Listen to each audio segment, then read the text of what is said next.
Assalamualaikum warahmatullahi wabarakatuh. Waalaikumsalam warahmatullahi wabarakatuh. Honorable examiners, respectable advisors and researchers, welcome to today's proposal seminar, and it is a great pleasure to be here and to guide the presentation and discussion. In the first session at Tuesday, 28 October 2025, we will listen to the presentation by Mr. Muhammad Fauzan Sulfakar, a student from the International Law Department, who will present his research proposal with the title Legalitas Penggunaan Senjata Termobarik dalam Konflik Bersenjata Internasional, Legality WOE, Weapon of Enhanced Blast. The seminar will be conducted as follows. First, Mr. Muhammad Fauzan Sulfakar, will deliver the presentation of the proposal, probably 7 minutes or 5 minutes. Then, we will be followed by question and also suggestion from the examiners. Let's begin for the first session for Mr. Fauzan Sulfakar to give the presentation of his proposal. Thank you very much, Miss, and good afternoon, everyone, my honorable examiners and supervisor. Before I begin, I would like to express my deepest gratitude to my supervisor and lecturer who have guided me and supported me through this preparation of this proposal. Without further ado, let's begin of my background in the research. The legality of thermobaric weapons in armed conflict led to the creations of more destructive complex weapon. One of these is the thermobaric weapons, and also known as the fuel-air explosive or a vacuum bomb. This weapon spread an aerosolized fuel and ignited, creating a powerful explosion that can consume oxygen in the surrounding area. The effects are very devastating, can cause even severe burns, internal injuries, and even suffocations to a human being. Report from the Human Rights Watch and Amnesty International show that such a weapon has been used in Syria, Ukraine, and Myanmar, often resulting in high casualty of civilians. However, there is no specific international treaty that explicitly bans this thermobaric weapon. This legal uncertainty creates what we call illegal vacuums under the international law. The basis of my background focused on two main things. First thing was, how does international law view the legality of these thermobaric weapons? And the second is, what are the legal basis for regulating or restricting their use in the armed conflict? Alright, thank you very much for the good opportunities to the Honorable Assistant Professor Arianti and Assistant Professor Fahri Said, and also my student that I'm proud of, Fauzan, Muhammad Fauzan Sulfakar. First of all, I'd like to appreciate your effort for preparing these presentations and also the research proposal. I really appreciate the title. I think it's a unique and interesting topics to raise as research proposals. And you, in the background, I've read the background, you already show concrete cases, the use of thermobaric weapon in Myanmar, but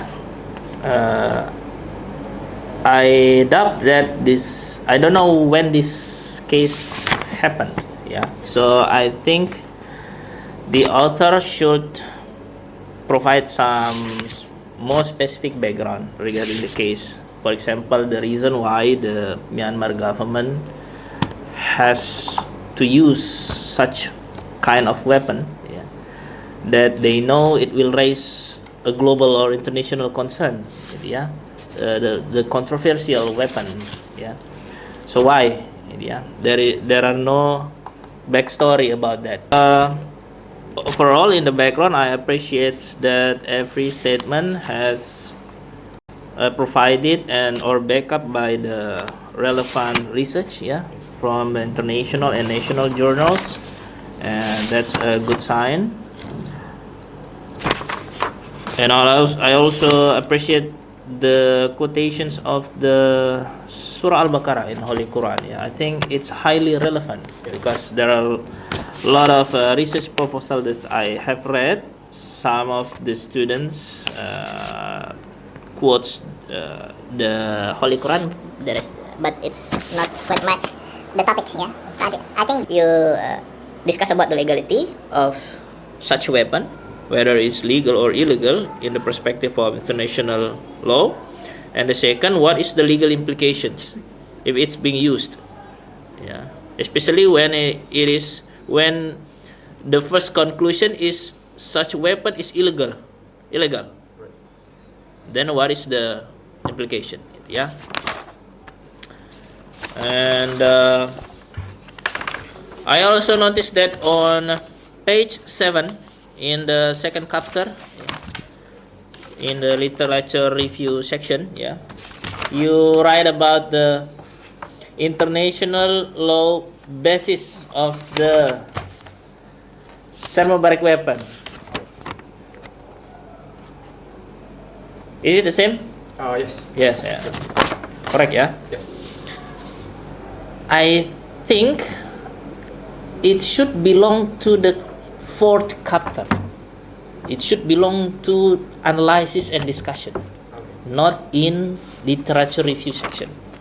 Because it's when I read it, it actually has already answered the first question, yeah, about the international law framework or the legal basis of the thermobaric weapon. Yeah.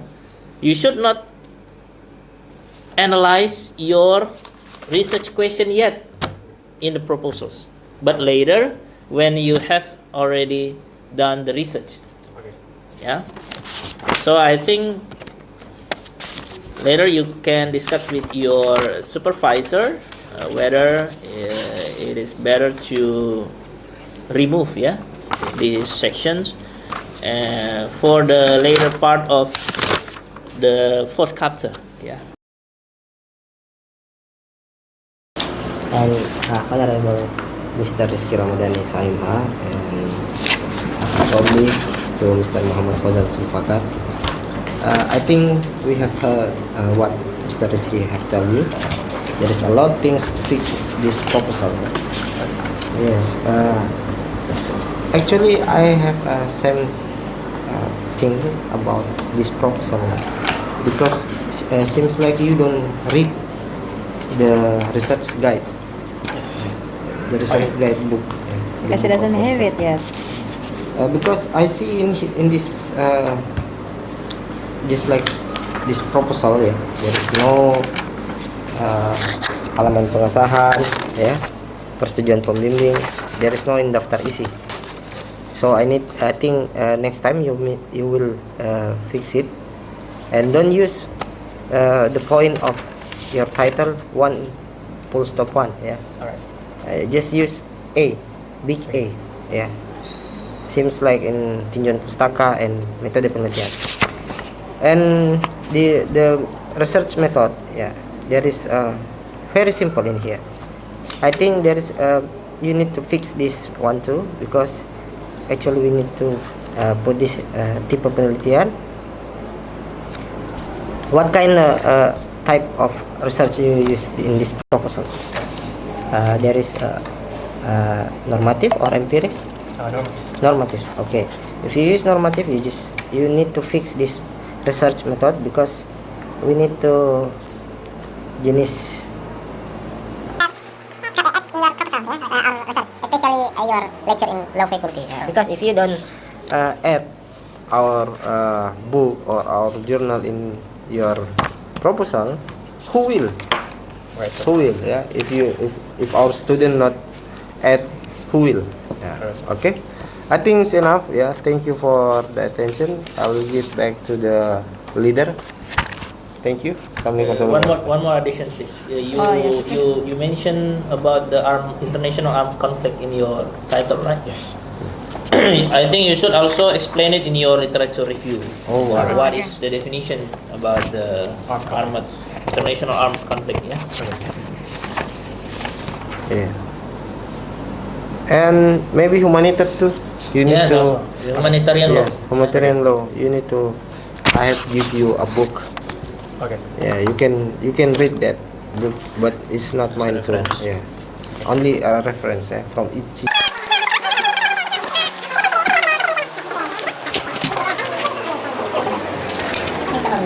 Okay. As for the monitor for today, I would like to give my thanks to Sir Rizky Ramadhani and also Sir Muhammad Fahri Said for the presentable and suggestion of the questions My pleasure. for the students is Muhammad Fauzan Sulfakar, And that's it for today. Assalamualaikum warahmatullahi wabarakatuh. Waalaikumsalam warahmatullahi